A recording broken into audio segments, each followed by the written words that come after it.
Olá, você está no canal Consultoria Jurídica em Liberdade Religiosa.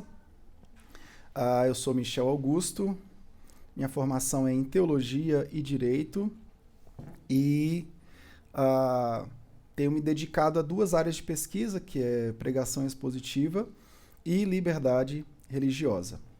Bom, foi sancionado agora, foi publicado agora, dia 11 de janeiro de 2023, uma lei, né, que, no frigir dos ovos, trabalha com assuntos ligados à liberdade religiosa. É a Lei 14.532, de 11 de janeiro. Essa lei, ela altera a Lei 7.716, né, de 89, que é uma lei de crime racial, e também altera o Decreto-Lei 2848 de 1940, que diz respeito ao Código Penal. Essa lei tem como finalidade tipificar como crime de racismo e injúria racial, né?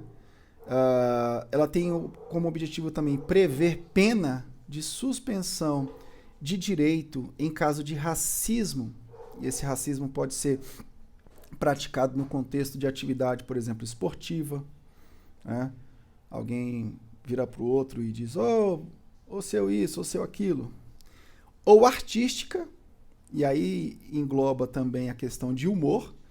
Então, humoristas como os Trapalhões seriam enquadrados nessa lei aqui. Se alguém que ouvisse uma piada que trabalhasse, por exemplo, assuntos da sexualidade ou da cor, que antigamente isso era visto de uma forma muito tranquila, se fosse hoje, os Trapalhões seriam criminalizados.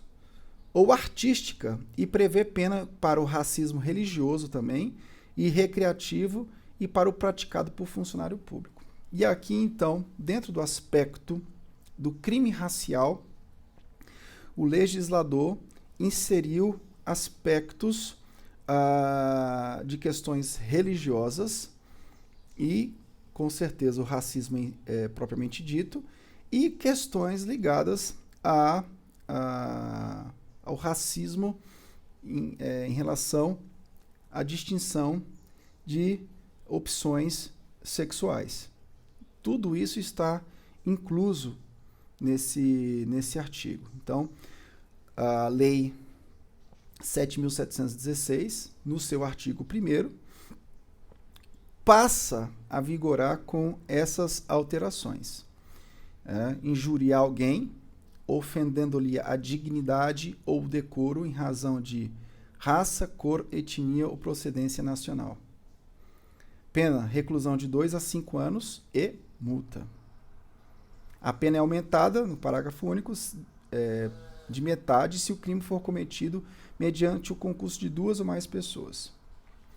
Aí o artigo 20, esse é o artigo 1º da Lei 7.716. O artigo 20 também obteve uma alteração, né, com o parágrafo 2º, 2º-A, 2º-B e 3º. E depois os artigos 20A, B, C e D. E nós queremos aqui destacar, por exemplo, o parágrafo 2º. Se qualquer dos crimes previstos neste artigo for cometido por intermédio dos meios de comunicação social, ou seja, redes sociais, da rede mundial de computadores ou de publicação de qualquer natureza, então, esses crimes podem ser tipificados com essa penalidade se for cometido nesses ambientes. Ou se for cometido em atividades esportivas, aí vem aqui as religiosas, artísticas ou culturais destinadas ao público. A pena, 2 a 5 anos, reclusão, e proibição de frequência por 3 anos a locais destinados a práticas esportivas, artísticas ou culturais destinadas ao público, conforme o caso. Então aqui a gente vai ver também que o direito de ir e vir em decorrência desse crime será também punido, né, por 3 anos. Bom, sem prejuízo da pena correspondente à violência, incorre nas mesmas penas previstas no caput deste artigo quem obstar, impedir ou empregar violência contra quaisquer manifestações ou práticas religiosas. Aqui, o legislador, ele com certeza está observando a questão da liberdade religiosa como um todo, mas ele está, na minha opinião, existe uma intenção autoral aqui no legislador, que é o de proteger situações de religiões afro, né?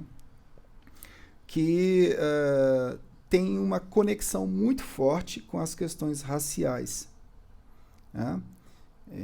Isso é muito claro, eu não preciso nem explicar sobre isso, né? Então, essa lei, ela é importante? Sim, porque ela reforça o princípio da liberdade religiosa, que estão tratados nos documentos internacionais, estão lastreados na Constituição Federal, mas agora estão tipificados de acordo com a alteração da Lei 7716, através da Lei 14532. Então, para o pregador do Evangelho, por exemplo, quando ele fizer alguma citação de alguma religião afrodescendente e fizer citações do tipo: vamos orar para Deus fechar aquele centro de macumba ali na esquina, né? Bom, os afrodescendentes com as suas religiões de matrizes africanas, eles podem questionar, baseado nessa lei, que aquilo que o pregador falou no púlpito não condiz com a verdade. Eles podem dizer: nós não somos macumbeiros, nós temos uma matriz religiosa africana, e começam a respaldar suas confissões de fé, tentando desconstruir essa concepção do evangélico em tentar fechar os terreiros de macumba através da oração. Então, eles podem, com certeza, acionar a justiça, tá ok? E o pregador pode ser penalizado de 2 a 5 anos. Bom, então, o artigo 20A vai falar que os crimes previstos nesta lei terão as penas aumentadas de 1/3 até a metade, quando ocorrerem em contexto ou com o intuito de descontração, diversão ou recreação. Imagine você estar lá no churrasco com seus amigos. Nos clubes, geralmente, tem 4, 5 baias de churrasqueiras, e você está brincando com o seu amigo ali, e você chama o seu amigo como você sempre chamou. Ô, negão, vem aqui. Vamos tomar um refrigerante aqui. Você tem esse tipo de tratamento. E às vezes tem pessoas que chamam um outro de negão, mas o cara é branco. Mas é força de expressão cultural, regional, né? Tem um colega meu que chama todo mundo de neguinho. Ô, neguinho, vem aqui. Ô, neguinha, vem aqui. Eu tenho parentes na Bahia que eles sempre dizem: nega, pega isso pra mim. Nega, faz isso. Mas a pessoa a qual ele está se dirigindo não é negro necessariamente. Então, dentro do contexto de descontração, opa, essa palavra está me pegando aqui, descontração, isso, diversão ou recreação, se alguém tiver numa baia ao seu lado e se sentir ofendido com isso, essa pessoa pode acionar a justiça, né? Enfim, né? O artigo, por exemplo, 20C diz que na interpretação desta lei o juiz deve considerar como discriminatória qualquer atitude ou tratamento dado à pessoa ou a grupos minoritários que cause. Aí grupos minoritários você engloba LGBTQI+, e aí vai. Constrangimento, humilhação, vergonha, medo ou exposição indevida, e que usualmente não se dispensaria a outros grupos em razão da cor, etnia, religião ou procedência. Gente, essa lei, ela tem questões positivas, mas no ato da interpretação da lei, que é algo muito complexo, né, quando a gente trata de hermenêutica, os juízes, por exemplo, muitos deles seguem a hermenêutica da desconstrução de Jacques Derrida. Essas questões filosóficas da interpretação, elas alcançam todos os ramos do saber. A questão teológica, a questão jurídica, os fatos sociais, né? Então, um juiz, quando ele interpreta da forma como ele bem entender, né? Então, se ele entender que um pregador, ao citar, fizer alguma citação religiosa indevida, né, ele pode ser enquadrado nesses crimes. Por exemplo, a questão das questões da homossexualidade e a conexão, por exemplo, das questões da homossexualidade em relação a questões religiosas, né? Então, ele pode sofrer o dano. Qual a análise que eu faço? A análise que eu faço é o seguinte: o princípio da liberdade religiosa, né, eu digo, é o princípio da tolerância religiosa, eu prefiro chamar de tolerância religiosa, ele tem alguns limites. A minha liberdade religiosa, ela não me dá o direito de falar de forma desmedida, né? Eu não tenho liberdade absoluta de dizer o que eu quero, o que eu penso, a tal ponto que eu possa ofender alguém. Então, nós precisamos, dentro do princípio da expressão, da liberdade de expressão religiosa, da tolerância religiosa, nós precisamos trabalhar muito a questão do respeito, de fato, né? O respeito, isso é muito importante. A pluralidade é fruto da própria queda de Adão, né? O mundo se tornou plural e isso é inevitável. O homem caído, ele busca outros caminhos de pensamento, de ideias, de outros caminhos. Isso não tem como evitar. O mundo é plural. Agora, mesmo dentro do princípio da tolerância que deve permear a questão da liberdade de expressão religiosa, eu creio que essa lei, ela embora seja boa por um lado, ela tem um perigo que sonda essa lei. Existe um perigo que sonda essa lei.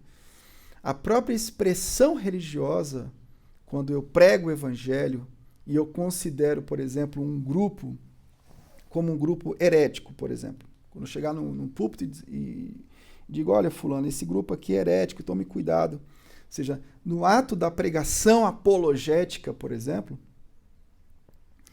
você vai encontrar dificuldades de nomenclaturar, por exemplo, um grupo e dizer, olha, esse grupo aqui, ele se enquadra naquilo que Paulo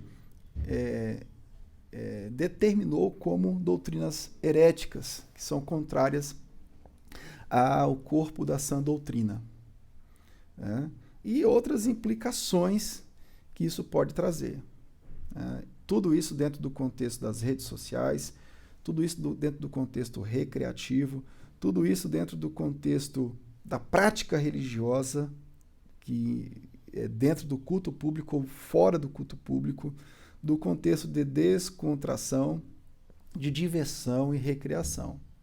Então, essa lei, embora tenha um ar de importância, ela tem um ar de cerceamento de limites graves à própria expressão, né?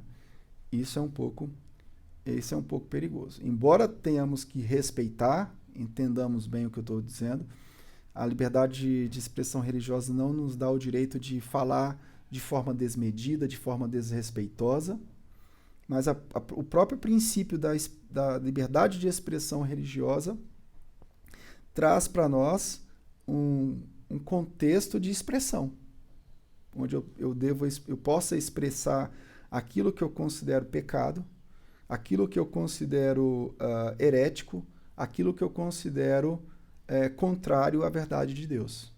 Então, essa lei ela vai beneficiar muito a questão do relativismo, né?